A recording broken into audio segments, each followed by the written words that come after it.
ಎಲ್ರಿಗೂ ನಮಸ್ಕಾರ ಮಕ್ಳೇ. Good evening everyone. ಇವತ್ತಿನ ಒಂದು ವಿದ್ಯಾಶಕ್ತಿಯ ಗಣಿತದ ಕ್ಲಾಸಿಗೆ ಎಲ್ರಿಗೂ ಸ್ವಾಗತ. ಎಲ್ರಿಗೂ ಹೇಗ್ ಅನಿಸ್ತು ವಿಜ್ಞಾನದ ಒಂದು ಕ್ಲಾಸು? ಸೇರ್ತಾ ಮಕ್ಳಿಗೆ ಇಂಟ್ರೆಸ್ಟಿಂಗ್ ಅನಿಸ್ತಾ? ಇವತ್ತಿನ ನಿಮ್ಮ ದಿನ ಹೇಗಿತ್ತು ಮಕ್ಳೇ? ಶಾಲೆಯಲ್ಲಿ ಏನೇನ ಮಾಡಿದ್ರ? ಐ ಹೋಪ್ ಎಲ್ರೂ ಒಳ್ಳೆದಾಗಿ ಒಳ್ಳೆ ರೀತಿಯಿಂದ ನಿಮ್ಮ ದಿನವನ್ನ ಕಳೆದಿದ್ದೀರಾ ಅನ್ಕೋತೀನಿ. ಇವತ್ತಿನ ಒಂದು ಮ್ಯಾಥಮೆಟಿಕ್ಸ್ ಸೆಷನ್ ಕಡೆ ಹೋಗೋಕಿನ ಮುಂಚೆ ಒಂದು ಚಿಕ್ಕದಾದ ಮೋಟಿವೇಶನಲ್ ಸ್ಟೋರಿಯನ್ನ ನೋಡ್ಕೊಂಡು ಬರೋಣ. ಎಸ್. ಎಲ್ರಿಗೂ ನನ್ನ ಸ್ಕ್ರೀನ್ ಕಾಣ್ತಾ ಇದೆಯಾ? ಓಕೆ. ಇವತ್ತಿನ ಒಂದು ಕಥೆ ಯಾರ ಬಗ್ಗೆ ಇದೆ?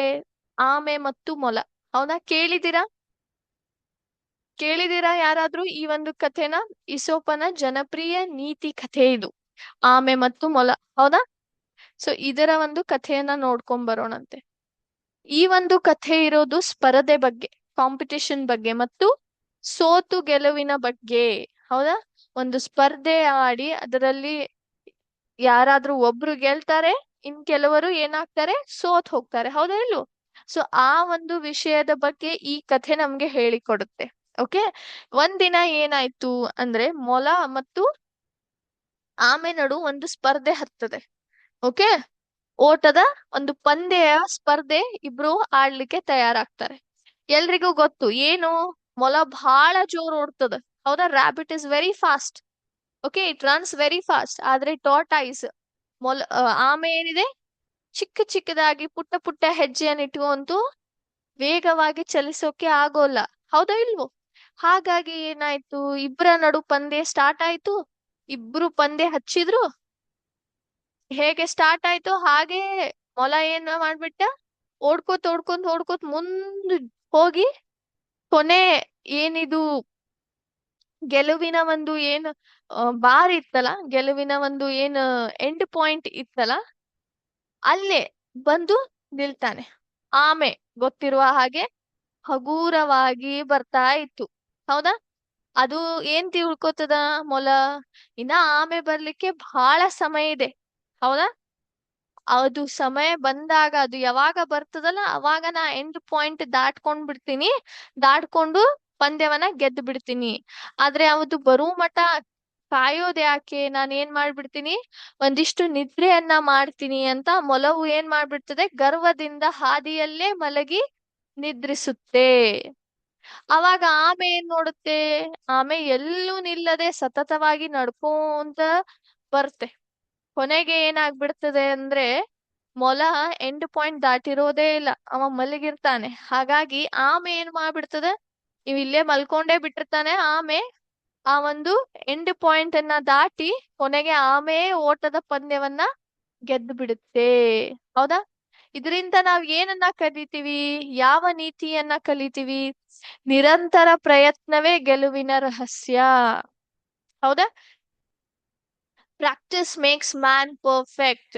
Continuous efforts gives you success. ಹೌದಲ್ವೋ? Gives you the win. ಹಾಗಾಗಿ ನಾವ್ ಯಾವತ್ತು ಬೇರೆಯವ್ರ ಜೊತೆಗೆ ನಾವು ಕಂಪೇರ್ ಮಾಡ್ಕೊಳ್ಳಾರ್ದನೆ ನಮ್ದು ಏನು ಪರಿಶ್ರಮ ನಾವು ಹಾಕ್ಬೇಕು, ನಮ್ಮ ಗುರಿಗಳ ಕಡೆ ನಮಗೆ ಲಕ್ಷ್ಯ ಇಟ್ಟು ನಾವು ನಿರಂತರ ಅದ್ರ ಕಡೆನೆ ಪ್ರಯತ್ನ ಮಾಡ್ಕೊಂತ ಇದ್ರೆ ನಮ್ಗೆ ಒಂದು ದಿನ ಗೆಲುವು ಸಿಕ್ಕೇ ಸಿಗುತ್ತೆ. ಅದರ ಜೊತೆಗೆ ಯಾವತ್ತೂ ನಾವು ಗರ್ವದಿಂದ ಇರಬಾರ್ದು. ಹೌದಾ? Never make your ego turn on you. ಹೌದಾ? ಯಾವತ್ತು ಗರ್ವವನ್ನ ನಿಮ್ಮ ತಲೆಗೆ ಹತ್ತಲಾರ್ದಂಗೆ ನೀವು ನೋಡ್ಕೋಬೇಕು. ಸರಿನಾ ಮಕ್ಳೇ? ಇಲ್ಲಿ ಏನಾಯ್ತು, ಆಮೆ ಮೊಲದ ಗರ್ವವನ್ನ ಮುರಿದು ಬಿಡ್ತು. ಹೌದೋ ಇಲ್ವೋ? ಎಸ್. ಈ ಒಂದು ನೀತಿಯ ಕಥೆಯ ಜೊತೆಗೆ ನಾವ್ ಹೋಗೋಣ ಇವತ್ತಿನ ಒಂದು ಸೆಷನ್ ಕಡೆ. ಎಲ್ರಿಗೂ ನನ್ನ ಸ್ಕ್ರೀನ್ ಕಾಣ್ತಾ ಇದೆ?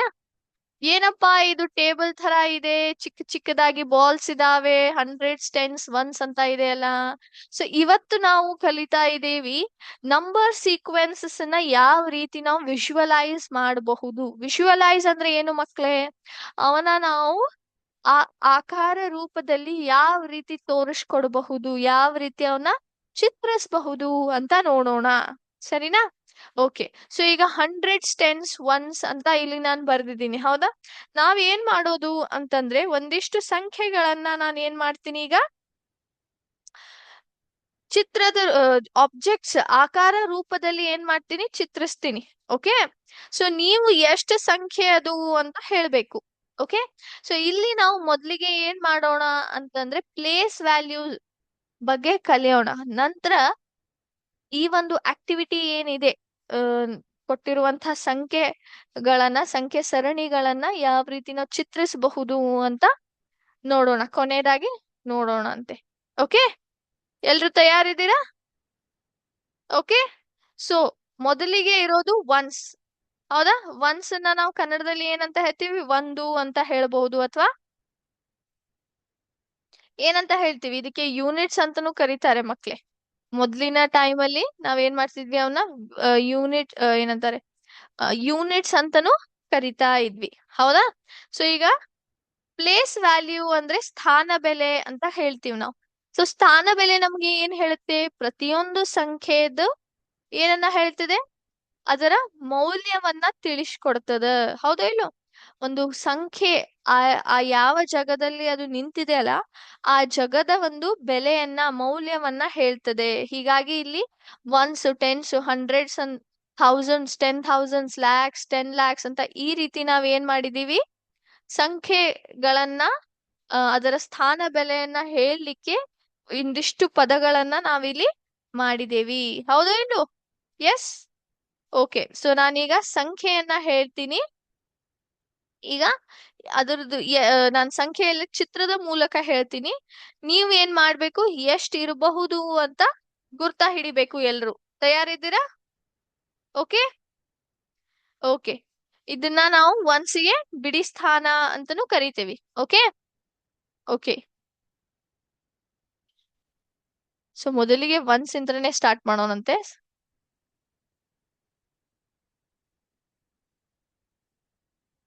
ಸೊ ಎಲ್ರು ಏನ್ ಮಾಡ್ಬೇಕು, ಈಗ ನಾನು ಒಟ್ಟಾರೆ ಯಾವ ಸಂಖ್ಯೆಯನ್ನ ಬರೆದಿದ್ದೀನಿ ಅಂತ ಎಲ್ರು ನಿಮ್ಮ ಒಂದು ಕ್ಲಾಸ್ ಅಲ್ಲಿ ಹೇಳ್ಬೇಕು. ಓಕೆ, ನಿಮ್ಮ ಉತ್ತರಗಳನ್ನ ಚಾಟ್ ಬಾಕ್ಸ್ ಅಲ್ಲಿ ಹೇಳ್ಬೇಕು.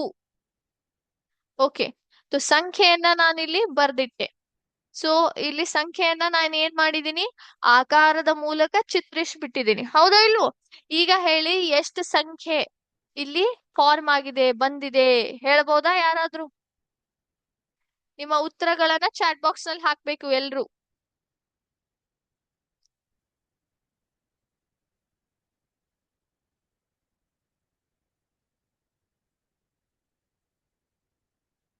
ಎಸ್, ಹೇಳಿದ್ರಾ ನಿಮ್ಮ ಉತ್ತರಗಳು? ಒಂದಿಷ್ಟು ಜನವನ್ನ ಉತ್ತರಗಳ ಚಾಟ್ ಬಾಕ್ಸ್ ಅಲ್ಲಿ ನಾವು ನೋಡ್ಬಹುದು. ಸೊ ಈಗ ನಿಮ್ಮ ಉತ್ತರ ಸರಿ ಇದೆಯೋ ಅಂತ ನೋಡೋಣವಾ? ಎಸ್, ಎಷ್ಟು ಬಂದಿದೆ? 243 ಸಂಖ್ಯೆಯನ್ನ ನಾನು ಇಲ್ಲಿ ಏನ್ ಮಾಡಿದೆ, ಒಂದು ಸರ್ಕಲ್ ಶೇಪ್ ಮೂಲಕ, ಆಕಾರದ ಮೂಲಕ ನಾನಿಲ್ಲಿ ಚಿತ್ರಿಸಿದ್ದೇನೆ. 3 ಏನಿದೆ, ಇದು ಯಾವ ಸ್ಥಾನದಲ್ಲಿದೆ? ಒನ್ಸ್ ಅಲ್ಲಿದೆ, ಅಂದ್ರೆ ಬಿಡಿ ಸ್ಥಾನದಲ್ಲಿದೆ. 1, 2, 3. ಹೌದಾ? ಹಾಗಾಗಿ ಇಲ್ಲಿ 3 ಬಂತು. 10ರ ಸ್ಥಾನದಲ್ಲಿ ಎಷ್ಟು ತಗೊಂಡಿದೀನಿ? 4ಅನ್ನ ತಗೊಂಡಿದ್ದೀನಿ. 10, 20, 30, 40. ಹಾಗಾಗಿ ಇಲ್ಲಿ 4 ಬಂತು. ಹೌದಾ? 100ರ ಸ್ಥಾನದಲ್ಲಿ 100ರದ್ದು 2 ತಗೊಂಡಿದೀನಿ, ಹಾಗಾಗಿ 2 ಬಂತು. ಹೌದಾ? ಸೊ 200 ಪ್ಲಸ್ 40 ಪ್ಲಸ್ 3 ಏನನ್ನ ಕೊಡುತ್ತೆ? 243. ಇಲ್ಲಿ ನೋಡ್ಬೋದು ನೀವು, 3 ಏನಾಗಿದೆ, ಒನ್ಸ್ ಎಷ್ಟಿದಾವೆ? 3 ಇದಾವೆ. ಟೆನ್ಸ್ 4 ಇದಾವೆ. ಹಂಡ್ರೆಡ್ಸ್ 2 ಇದಾವೆ. ಓಕೆ, ಸೊ ಮತ್ತೊಂದ್ ಸಂಖ್ಯೆ ಕಡೆ ಹೋಗೋಣವಾ ಹೀಗೆ? ಸೊ ಎಲ್ರು ತಯಾರಿದ್ದೀರಾ? ಎಷ್ಟು ಸಂಖ್ಯೆಯನ್ನ ನಾನಿಲ್ಲಿ ಮಾಡ್ತಾ ಇದ್ದೀನಿ ಫಾರ್ಮ್. ಸೊ ಮೊದ್ಲಿಗೆ ಈಗ 10ರ ಸ್ಥಾನ ತುಂಬಿದೆ ನಾನು. ಓಕೆ,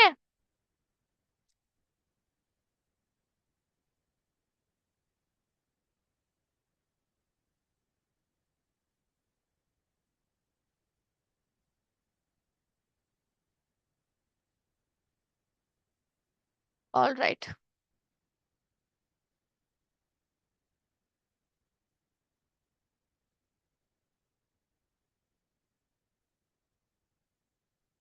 ಎಸ್, ಸೊ ಇಲ್ಲಿ ಸಂಖ್ಯೆಗಳನ್ನ ಹಾಕ್ಬಿಟ್ಟೆ ಮಕ್ಳೇ. ಸೊ ಟೋಟಲ್ ಆಗಿ ಹೇಳಿ, ಎಷ್ಟು ಸಂಖ್ಯೆ, ಯಾವ ಸಂಖ್ಯೆಯನ್ನ ನಾನಿಲ್ಲಿ ತಯಾರಿಸಿದ್ದೇನೆ ಅಥವಾ ಮಾಡಿದ್ದೇನೆ. ಸೊ ಎಲ್ರೂ ಕೌಂಟ್ ಮಾಡಿ ಹೇಳ್ಬೇಕು. ನಂತರ ನನ್ನ ಉತ್ತರವನ್ನ ನಾನು ತೋರಿಸ್ತೀನಿ.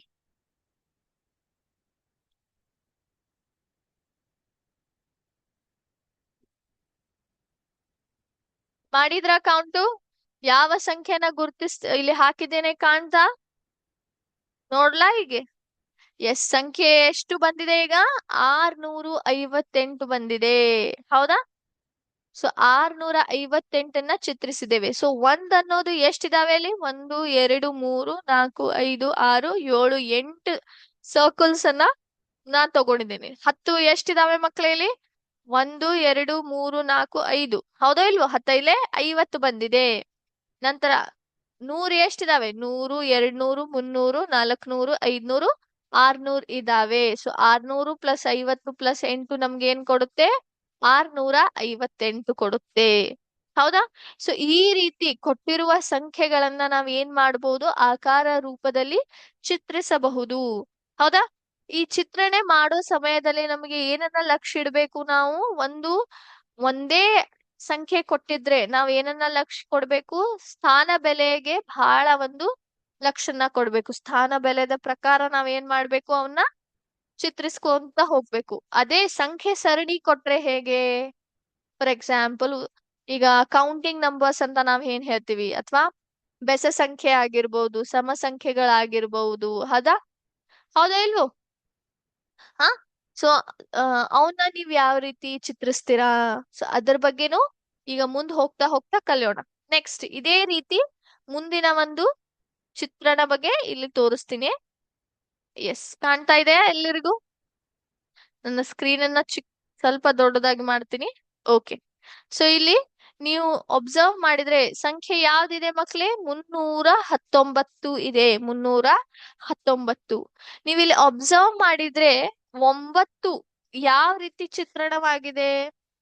ಚಿಕ್ಕ ಚಿಕ್ಕದಾಗಿ ಪುಟ್ಟವಾಗಿರುವಂತಹ ಒಂದು ಬಾಲ್ಸ್ ಗಳ ಮೂಲಕ 9 ಬಾಲ್ಗಳೇ ಇಲ್ಲಿದ್ದಾವೆ. 9 ಚೆಂಡುಗಳನ್ನ ಇಲ್ಲಿ ನೀವು ನೋಡಬಹುದು. 1 2 3 4 5 6 7 8 9. ಹೌದಾ? ಅದೇ ಒಂದು ಯಾವ ಸ್ಥಾನದಲ್ಲಿ ಇದೆ? 10ರ ಸ್ಥಾನದಲ್ಲಿ ಇದೆ. ಹಾಗಾಗಿ 10ರದು ಒಂದು ಗುಂಪೇ ನೋಡ್ಬೋದು ನೀವಿಲ್ಲಿ. ಹೌದಾ ಇಲ್ಲೋ? ಇದು 1/10 ಆಗಿದೆ. ನಂತರ 100ರ ಜಾಗದಲ್ಲಿ 3 ಇದೆ.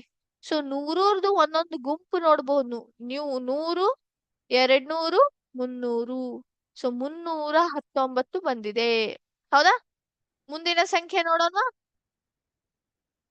ಒಂದ್ ನಿಮಿಷ, ಇಲ್ಲಾನೇ ಟೈಪ್ ಮಾಡ್ತೀನಂತೆ. ಒಂದ್ ನಿಮಿಷ. 499. ಹೌದಾ?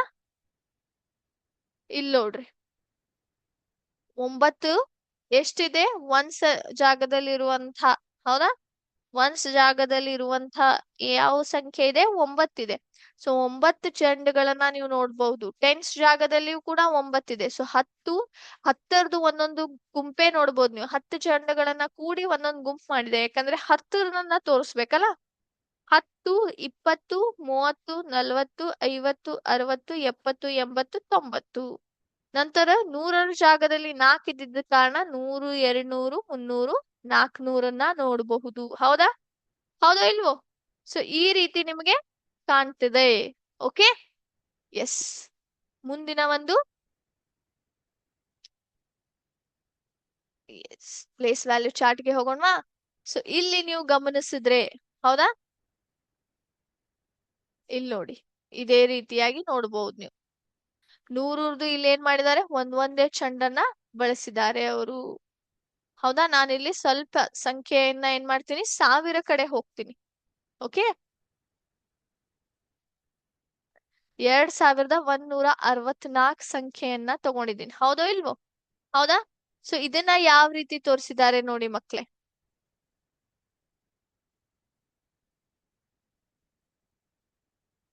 ಸೊ ಇಲ್ಲಿ ಒನ್ಸ್ ಜಾಗದಲ್ಲಿ ಎಷ್ಟಿದಾವೆ? 14 ಇದಾವೆ. ಹೌದಾ? 14 ಇದಾವೆ. ನಂತರ 10ರ ಜಾಗದಲ್ಲಿ 5 ಇದಾವೆ. ನಂತರ 100ರ ಜಾಗದಲ್ಲಿ 21 ಬಂದಿದಾವೆ. 21 ಅಂದ್ರೆ ಅದು 2100 ಅಂತ ಅರ್ಥ. ಸೊ ಇಲ್ಲಿ ನೀವು ನೋಡ್ಬೋದು ಒನ್ಸ್ ಜಾಗದಲ್ಲಿ 4 ಇದೆ, ಟೆನ್ಸ್ ಜಾಗದಲ್ಲಿ 6 ಇದೆಯಲ್ಲ, ಇಲ್ಲಿ ಮಾತ್ರ 5 ಇದೆಯಲ್ಲ. ನೀವು ಇದು ಪ್ರಶ್ನೆ ಕೇಳ್ಬಹುದೋ ಇಲ್ವೋ? ಆದ್ರೆ ಇಲ್ಲಿ ಒನ್ಸ್ ಜಾಗದಲ್ಲಿ ಎಷ್ಟ್ ತಗೊಂಡಿದ್ದೇವೆ ನಾವು? 14ನ ತಗೊಂಡಿದೀವಿ. 14 ಅಂದ್ರೆ ಏನಾಯ್ತು ಇಲ್ಲಿ? ಹೇಳ್ಬೋದಾ ಯಾರಾದ್ರೂ? 10 ಪ್ಲಸ್ 4 ಅಂತ ಅರ್ಥ, ಹೌದೋ ಇಲ್ವೋ? ಹಾಗಾಗಿ ಒಂದ್ ಇಲ್ಲಿ ಏನಾಗುತ್ತೆ, 10ರ ಜಾಗಕ್ಕೆ ಕ್ಯಾರಿ ಆಗುತ್ತೆ, ಹಾಗಾಗಿ ಅದು 6 ಅಂತ ಬರುತ್ತೆ. ಓಕೆ ಓಕೆ, ಹೌದಾ? ಇಲ್ಲಿ ನೋಡಿ, can U C?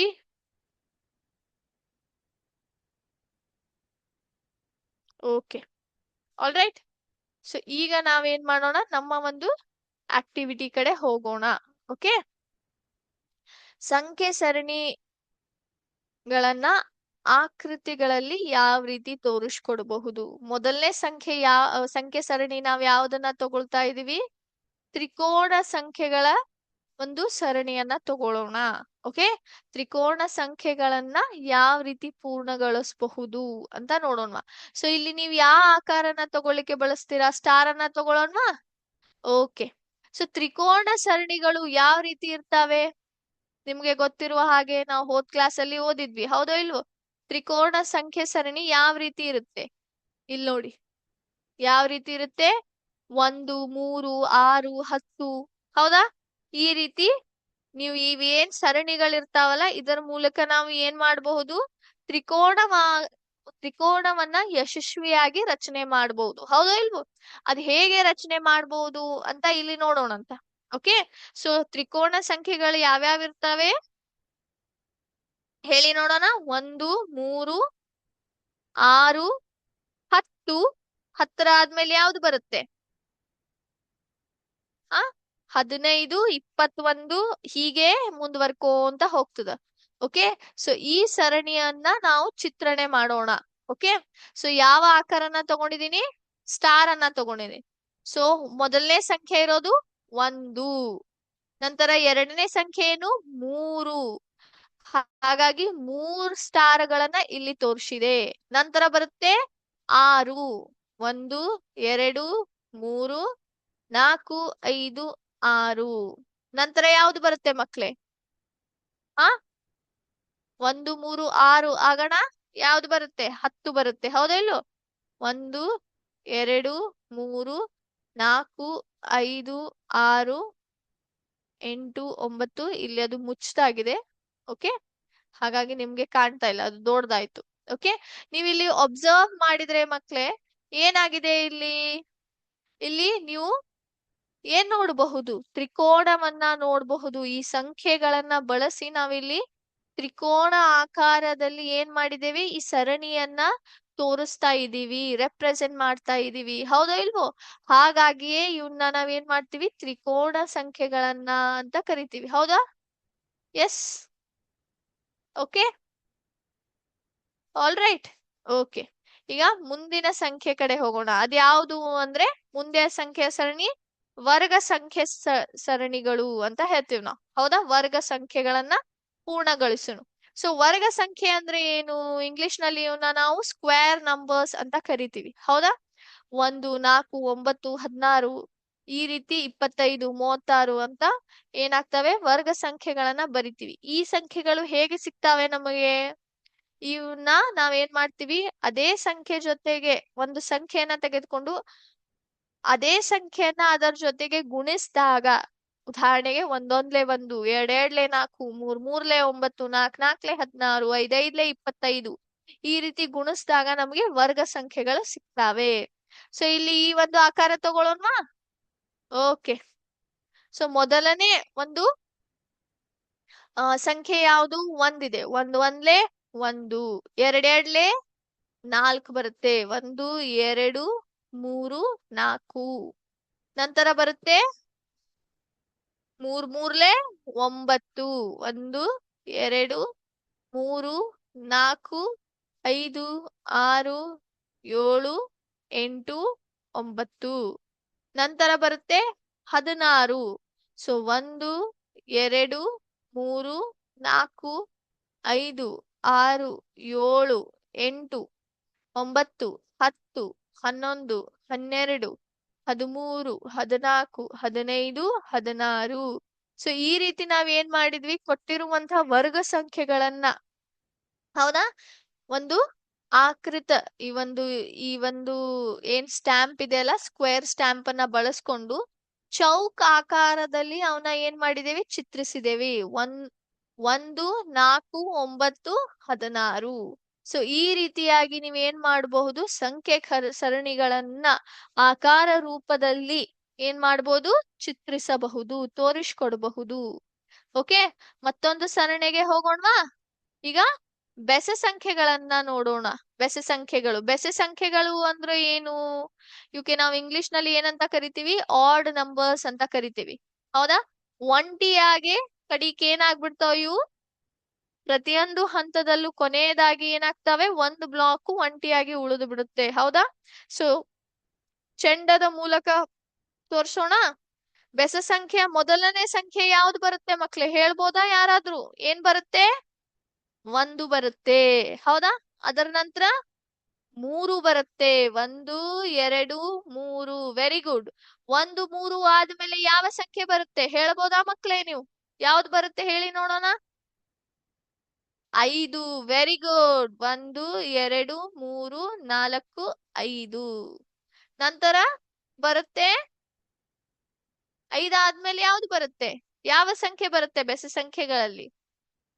7. Very good. 1, 2, 3, 4, 5, 6, 7. So ನೀವಿಲ್ಲಿ ಗಮನಿಸಿದ್ರೆ ಮಕ್ಕಳೇ, 4 ಸಂಖ್ಯೆಗಳು ನಾವೇನ್ ತಗೊಂಡಿದ್ದೇವಲ್ಲ, 1, 3, 5, 7, ಕೊನೆಯದಾಗಿ ಒಂದೊಂದು ಚೌಕ್ ಬಾಕಿ ಇದೆ ನೋಡಿ ಇಲ್ಲಿ. ಇದರ ಅರ್ಥ ಏನು, ಈ ಸಂಖ್ಯೆಗಳು ಸಮವಾಗಿ ಭಾಗವಾಗಲು ಸಾಧ್ಯವಿಲ್ಲ. ಹಾಗಾಗಿ ಕೊನೆಯದಾಗಿ ಏನ್ ಉಳಿಯುತ್ತೆ, ರಿಮೈಂಡರ್ ಉಳ್ದೇ ಬಿಡುತ್ತೆ. ಕೊನೆಯದಾಗಿ 1 ಉಳ್ದೇ ಬಿಡುತ್ತೆ. ಹಾಗಾಗಿ ಇವನ್ನ ನಾವ್ ಏನಂತ ಕರಿತೀವಿ, ಬೆಸ ಸಂಖ್ಯೆ ಅಂತ ಕರಿತೇವಿ. ಸೊ ಇಲ್ಲಿ ಚಿತ್ರಣ ಮಾಡೋ ಸಮಯದಲ್ಲಿ ಇದು ಯಾಕೆ ಅನ್ನೋ ಒಂದು ಪ್ರಶ್ನೆಯೂ ಕೂಡ ನಮಗೆ ಅರ್ಥ ಆಗ್ತದ. ಓಕೆ, ಸೊ ನಿಮಗೆ ಈ ಒಂದು ಸೆಷನ್ ಒಂದು ಚಿಕ್ಕದಾದ ಒಂದು ಹೋಮ್ ವರ್ಕ್ ಅನ್ನ ಕೊಡ್ತೀನಿ, ಸರಿನಾ? ಎಲ್ರು ತಯಾರಿದ್ದೀರಾ? ಓಕೆ, ಸಮ ಸಂಖ್ಯೆಗಳನ್ನ ಓಕೆ, ಸಮ ಸಂಖ್ಯೆಗಳಂದ್ರೆ ಈವನ್ ನಂಬರ್ಸ್. ಹೌದಾ ಇಲ್ವೋ? ಹೌದಾ, ಈವನ್ ನಂಬರ್ಸ್ ಯಾವ್ಯಾವ ಇದಾವೆ ಮಕ್ಳೇ, ಯಾರಾದ್ರೂ ಹೇಳ್ಬೋದಾ? ಯಾರಾದ್ರೂ? 2, 4, 6, 8, 10 ಈ ರೀತಿ ಹೋಗ್ತಾವೆ. ಹೌದಾ ಇಲ್ಲೋ? ಸಮ ಸಂಖ್ಯೆಗಳನ್ನ ಮತ್ತು ಹೋಲ್ ನಂಬರ್ಸ್ ಅಂದ್ರೆ ಪೂರ್ಣ ಸಂಖ್ಯೆಗಳು, ಹೌದಾ, 0 ಇಂದ ಪ್ರಾರಂಭ ಆಗ್ತವೆ. ಸೊ ಮೊದಲನೇ 5 ಸಂಖ್ಯೆಗಳು, ಸಮ ಸಂಖ್ಯೆಗಳು ಎಷ್ಟು, 5. ನಂತರ ಪೂರ್ಣ ಸಂಖ್ಯೆಗಳು 5. ಅವನ್ನ ನೀವು ಏನ್ ಮಾಡ್ಬೇಕು, ಚಿತ್ರದ ಈ ರೀತಿ ಒಂದು ಬ್ಲಾಕ್ ಗಳನ್ನ ಅಥವಾ ಸ್ಟ್ಯಾಂಪ್ ಗಳನ್ನ ಬಳಸಿ ಒಂದು ಆಕಾರದಲ್ಲಿ ಏನ್ ಮಾಡ್ಬೇಕು, ರೆಪ್ರೆಸೆಂಟ್ ಮಾಡ್ಬೇಕು, ಚಿತ್ರಿಸಬೇಕು. ಸರಿನಾ? ಪೂರ್ಣ ಸಂಖ್ಯೆಗಳ ಸರಣಿ ಮತ್ತು ಸಮ ಸಂಖ್ಯೆಗಳ ಸರಣಿ, ಕೇವಲ 5 ಸಂಖ್ಯೆಗಳನ್ನ ತೆಗೆದುಕೊಂಡು ಈ ರೀತಿ ಚಿತ್ರಣ ಮಾಡಿಕೊಳ್ಬೇಕು. ಓಕೆ, ಇದೊಂದು ಚಿಕ್ಕದಾದ ಹೋಮ್ ವರ್ಕ್ ನಿಮಗೆ. ಓಕೆ, ಸೊ ಇವತ್ತಿನ ಒಂದು ಕ್ರಿಟಿಕಲ್ ಥಿಂಕಿಂಗ್ ಸೆಷನ್ಗೆ ಹೋಗೋಣ.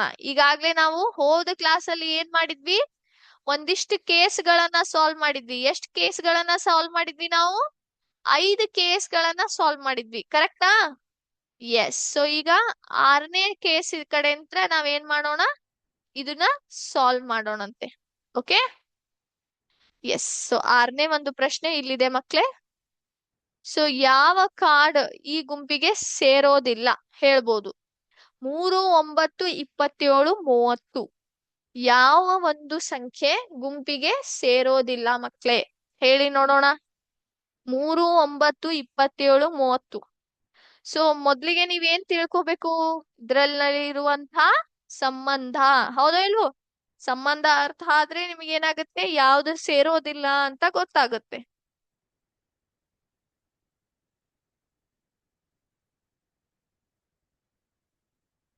ಹೇಳ್ಬೋದಾ? ಯಾವ ಸಂಖ್ಯೆ ಗುಂಪಿಗೆ ಸೇರೋದಿಲ್ಲ? 30. ಎಸ್, 30 ಯಾವತ್ತೂ ಈ ಒಂದು ಗುಂಪಿಗೆ ಸೇರೋದಿಲ್ಲ. ಯಾಕಂದ್ರೆ 3, 9, 27 ಏನಿದಾವಲ್ಲ ಅವು ಎಲ್ಲವೂ ಕೂಡ ಮೂರಿನ ಒಂದು ಪವರ್ಸ್ ಆಗಿದೆ. ಮೂರಿಂತ್ರ ಏನ್ ಮಾಡ್ತೇವೆ ನಾವಿಲ್ಲಿ ಇದನ್ನ ಪಡ್ಕೊಳ್ತೇವೆ. ಫಾರ್ ಎಕ್ಸಾಂಪಲ್ 3 raised to 1 ಅವಾಗ 3 ಬರುತ್ತೆ. 3 raised to 2 ಅಂದ್ರೆ 3 into 3 ಮಾಡಿದ್ರೆ 9 ಬರುತ್ತೆ. 3 raised to 3 ಮಾಡಿದ್ರೆ 27 ಅಂದ್ರೆ ಮೂರನ್ನ 3 ಸತೆ ನಾವು ಗುಣಿಸ್ತೀವಿ. 3 3 9, 9 3 27. ನೆಕ್ಸ್ಟ್ 3 raised to 4 ಮಾಡಿದ್ವಿ ಅಂತಂದ್ರೆ ಅಂದ್ರೆ ಮೂರನ್ನ 4 ಸತಿ ಗುಣಿಸಿದಾಗ ಯಾವ ಸಂಖ್ಯೆ ಬರ್ಬೋದು? 3 3 9, 9 3 27, 27 3 ಯಾವ್ದು ಬರುತ್ತೆ? 81. ಹೌದಾ? 81 ಬರುತ್ತೆ. ಹಾಗಾಗಿ 30 ಗುಂಪಿಗೆ ಸೇರೋದಿಲ್ಲ. ಯಾಕಂದ್ರೆ ಇದು ಹೇಗೆ ಬರುತ್ತೆ? 30 3 10 30 ಅಂತೀವಿ ನಾವು. ಹೌದಾ? ಎಸ್. ಮುಂದಿನ ಪ್ರಶ್ನೆಗೆ ಹೋಗೋಣವಾ? ಯಾವ ಒಂದು ಚಿತ್ರ ಈ ಗುಂಪಿಗೆ ಸೇರೋದಿಲ್ಲ, ಅಥವಾ ಯಾವ ಒಂದು ಆಕಾರ ಆಕೃತ ಈ ಒಂದು ಗುಂಪಿಗೆ ಸೇರೋದಿಲ್ಲ? Square, triangle, hexagon, rectangle. ಯಾವ್ದು ಗುಂಪಿಗೆ ಸೇರೋದಿಲ್ಲ?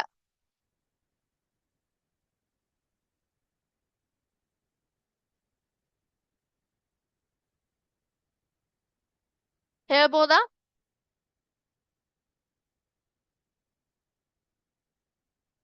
ಹೇಳ್ಬೋದಾ ಮಕ್ಳೇ ನೀವು? ಟ್ರೈ ಮಾಡಿ ಯಾವ್ದು ಸೇರೋದಿಲ್ಲ ಅಂತ. ಎಲ್ರೂ ಅಲ್ಲಿ ಕ್ಲಾಸ್ ಅಲ್ಲಿ ಹೇಳ್ಬೇಕು, ಚಾಟ್ ಬಾಕ್ಸ್ ನಲ್ಲಿ ಉತ್ತರವನ್ನ ಕೊಡ್ಬೇಕು. ಸ್ಕ್ವೇರ್, ಟ್ರಯಾಂಗಲ್, ಹೆಕ್ಸಾಗಾನ್, ರೆಕ್ಟಾಂಗಲ್ ಯಾವ್ದು ಸೇರೋದಿಲ್ಲ? ರೆಕ್ಟಾಂಗಲ್? ಎಸ್.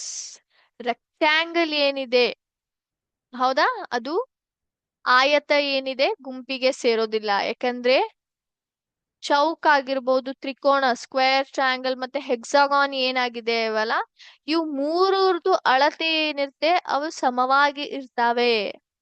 ಇವಕ್ಕರ ಅಳತೆ ಏನಿದೆ ಸಮವಾಗಿ ಇರ್ತವೆ. ಆದ್ರೆ ಆಯತದ ಅಳತೆ ಸಮವಾಗಿ ಇರೋದಿಲ್ಲ. ಇದರಲ್ಲಿ ಆಪೋಸಿಟ್ ಸೈಡ್ಸ್ ಮಾತ್ರ ಈಕ್ವಲ್ ಇರ್ತವೆ. 4 ಏನ್ ಸೈಡ್ಸ್ ಇರ್ತಾವಲ್ಲ ಅವು ಈಕ್ವಲ್ ಆಗಿ ಇರೋದಿಲ್ಲ. ಹಾಗಾಗಿ ಇದು ಗುಂಪಿಗೆ ಸೇರೋದಿಲ್ಲ. ಓಕೆ ಮಕ್ಕಳು, ಅಬ್ಸರ್ವ್ ಮಾಡ್ಬೇಕು, ಎಲ್ಲವನ್ನ ತಿಳ್ಕೋಬೇಕು, ಅಬ್ಸರ್ವ್ ಮಾಡ್ಬೇಕು. ಸೊ ಇದ್ರಲ್ಲಿ ಯಾವ್ದು ಗುಂಪಿಗೆ ಸೇರೋದಿಲ್ಲ? ಟೋಕ್ಯೋ, ಪ್ಯಾರಿಸ್, ಲಂಡನ್, ಏಷ್ಯಾ ಯಾವ್ದು ಗುಂಪಿಗೆ ಸೇರೋದಿಲ್ಲ? ಟೋಕ್ಯೋ, ಪ್ಯಾರಿಸ್, ಲಂಡನ್, ಏಷ್ಯಾ ಯಾವ್ದು ಸೇರೋದಿಲ್ಲ ಹೇಳಿ ನೋಡೋಣ. ಏಷ್ಯಾನಾ? ಎಸ್. ಟೋಕ್ಯೋ, ಪ್ಯಾರಿಸ್ ಮತ್ತು ಲಂಡನ್ ಇವು ಮೂರು ಏನ್ ಹೆಸರುಗಳಿದಾವೆ ಅಲ್ಲ, ಅವು ಏನಾಗಿವೆ? ಸಿಟೀಸ್ ಆಗಿದಾವೆ. ಹೌದಾ? ಆದರೆ ಏಷ್ಯಾ ಏನು ಮಕ್ಳೇ? ಏಷ್ಯಾ ಏನ್ ಹೇಳಿ? ಏಷ್ಯಾ ಒಂದು ಕಾಂಟಿನೆಂಟ್, ಒಂದು ಖಂಡವಾಗಿದೆ. ಹೌದಾ? ಅದು ಒಂದು ಖಂಡವಾಗಿದೆ. ಅದೇ ಇವು ಮೂರು ಏನಿದಾವಲ್ಲ, ಟೋಕ್ಯೋ, ಪ್ಯಾರಿಸ್, ಲಂಡನ್, ಅವು ಊರುಗಳು, ಸಿಟೀಸ್. ಆದ್ರೆ ಏಷ್ಯಾ ಒಂದು ಖಂಡ. ಅದರಲ್ಲಿ ಹಲವಾರು ಏನ್ ಬರ್ತಾವೆ? ಊರುಗಳು, ಕಂಟ್ರೀಸ್, ಹೌದಾ, ದೇಶಗಳು ಇವೆಲ್ಲ ಬರ್ತಾವೆ.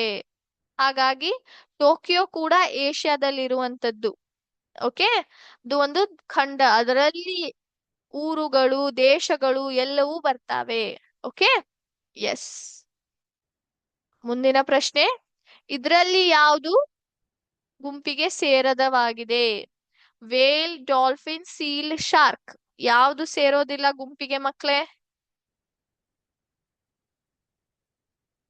ಯಾವ್ದು ಸೇರೋದಿಲ್ಲ ಹೇಳಿ?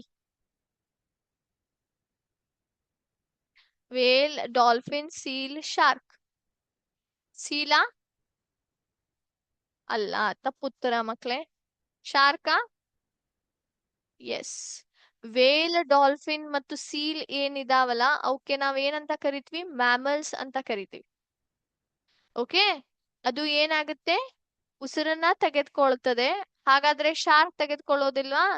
ಶಾರ್ಕ್ ತೆಗೆದುಕೊಳ್ತದೆ, ಆದ್ರೆ ಅದು ಒಂದು ಫಿಶ್ ಆಗಿದೆ ಮಕ್ಳೇ. ಶಾರ್ಕ್ ಫಿಶ್ ಆಗಿದೆ, ಅದು ತನ್ನ ಗಿಲ್ಸಿನ ಮುಖಾಂತರ ಉಸಿರಾಡಿಸ್ತದೆ.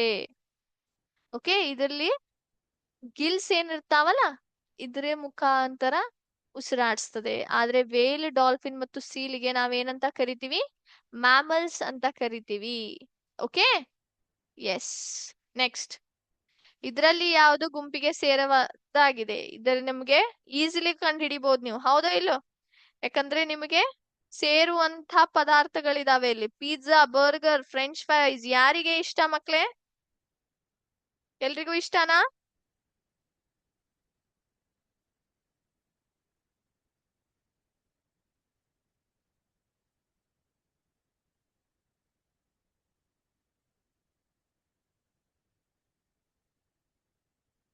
ಯಾವ್ದು ಸೇರೋದಿಲ್ಲ?